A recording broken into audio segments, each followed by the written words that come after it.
Hi everyone, it's Brooke from Gundy Gym. Today I'm going to give you some pointers on how to perfect your push-ups. So we'll start off by focusing on the breathing. So when we're doing our push-ups, we want to inhale as we're going down and exhale as we're coming back up. So inhale down, exhale as we're coming back up. The next thing to keep in mind is your arm position. A lot of people have their arms out like this, so it's more of like a 90-degree angle here. What we want to do is to bring them down a little bit so it's more of a 45-degree angle, because that will, if we have them up at that 90-degree angle, that's going to be hard on your shoulders. Bringing them down a little bit, that will help your shoulders out and prevent some injuries there. So then getting into plank position, think about having those arms at that 45-degree angle. We want the hands stacked underneath the shoulders. We want to get our body in a straight line from our head to our heels. We don't want our hips up, we don't want them dripping down. So we want that straight line from head to heels, and then we want to lower down and back up. So think about inhale, exhale. So doing a push-up like that may be a little challenging for some, so I'm gonna show you some regressions on how to eventually get to that type of push-up. So one type of push-up regression we can try is a wall push-up. So you just want to find any wall, or still remember to keep those arms at that 45-degree angle and those hands in line with your shoulders.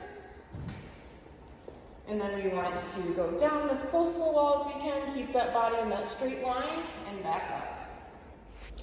So once the push-ups on the wall are becoming a little less challenging, we can try something a little lower to do our push-ups on, but it's still an elevated push-up like this. So we want to, once again, keep those arms at that 45-degree angle, keep those hands underneath the shoulders, keep that body in a straight line from head to heels.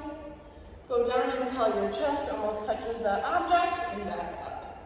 So inhale, exhale. So then once that becomes not so challenging anymore, we can keep lowering the surface that we're doing our push-ups on until we're eventually at the ground. So here it's a little lower. Keep those elbows at the 45-degree angle, our hands under our shoulders, straight line with our bodies. Inhale, exhale. So then we'll keep lowering that surface until we're able to do the push-ups on the ground. Another great regression, instead of doing the wall and then the elevated push-up, would to be to do an eccentric push-up. So for that one, you're getting into like a plank position with straight arms, keeping that body in a straight line head to heels, and those hands underneath the shoulders, just like we talked about. And for this one, you're slowly lowering yourself down, but then you can just get up just regularly, and instead of a push-up, back up, and then slowly lowering yourself down. And then get up. And so with that, you're working on the eccentric phase.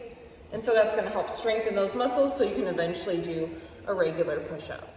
So if we're already able to do those push-ups on the ground and you need more of a challenge, instead of putting your hands up on the surface, we can put our feet up on the surface and do kind of like a decline push-up. So we want to keep the same things in mind, keep that body in a straight line from head to heels.